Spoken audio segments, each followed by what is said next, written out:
You're welcome to PERICLEZ. This is your favorite personal development and self-help platform. Here we get to talk about books and all of the beautiful benefits we can derive from them to help us become the very best version of ourselves. My name is Inyang Ate Inyang, and I'm your host on this show.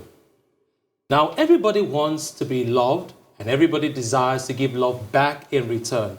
But navigating through life without a clear understanding of how exactly love works may cause you a lot of frustration and mishaps in life. That is why we are talking about yet another interesting book today, The 5 Love Languages, written by CHAPMAN. And I have with me here in the studio a medical doctor turned preacher, an entrepreneur par excellence, my personal friend of over 2 decades. Wow. Dr. Chinedu Churchill Nwosu. I'm glad to be here. So you're welcome. Oh yeah, I'm glad to be here. And I really appreciate your being here. This is the second time you're coming here, and I do not take it for granted. I know you're a very busy person. Always an honor.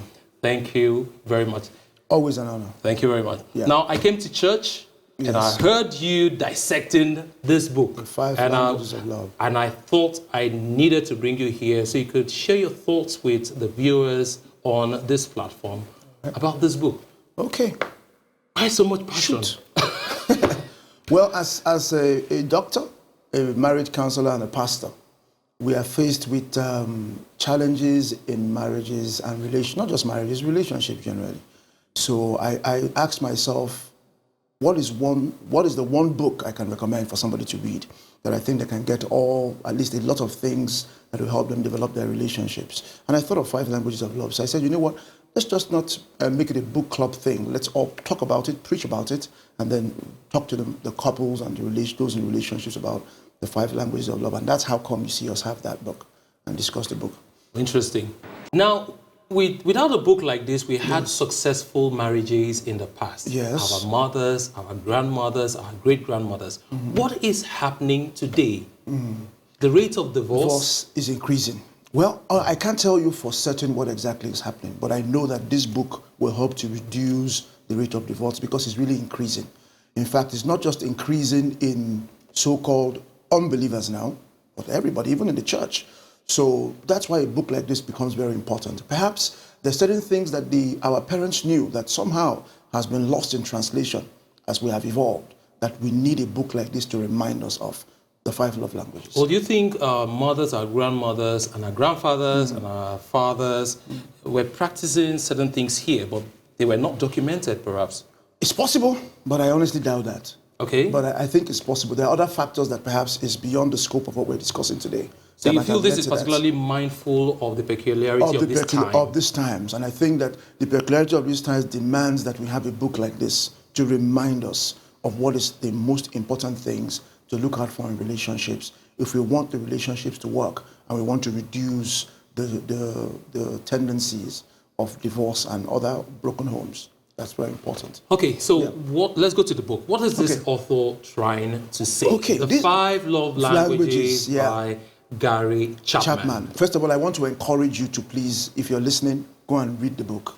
There's so many things we can't say here because of time. But what is he trying to say? He's simply trying to say that every human being speaks a certain kind of language, a certain kind of love language. Just as you are from the Calabar, Akwa Ibom, so you speak Efik. I'm Igbo, so I speak Igbo. I'm from Imo State, I speak Igbo.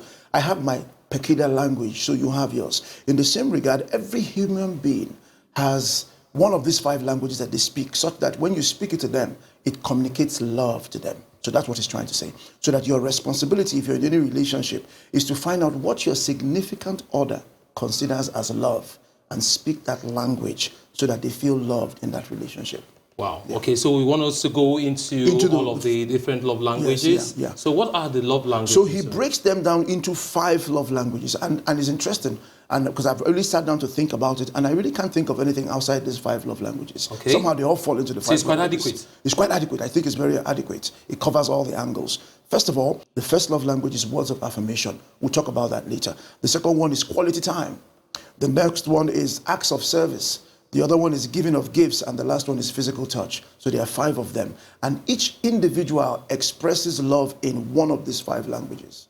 So that's the point. One of these 5. One of these 5 as a primary language, and then might pick up a second one as a secondary language. Let me give you a simple illustration. Imagine if you're in a relationship with somebody who's Chinese, you're Nigerian, and you love this person. In fact, you love the person die, as we say it in Nigerian tongues. And then you want to show the person you love the person. But anytime you speak English. And this Chinese lady can't understand you. So you will be there thinking that she doesn't want to appreciate your love. But the problem is that she doesn't understand the language you're speaking. And you're not I'm doing speaking my her language, best. and you're doing your best. And I think in most relationships, that's how it is today. I don't think any 2 people go into marriage not loving each other. I think they love each other. But somewhere along the line, they fail to understand the love language of the person they've gone into a relationship with. And they stop speaking it. And the person now felt unloved. And from there, it goes down. I think this is very, very powerful. Very powerful.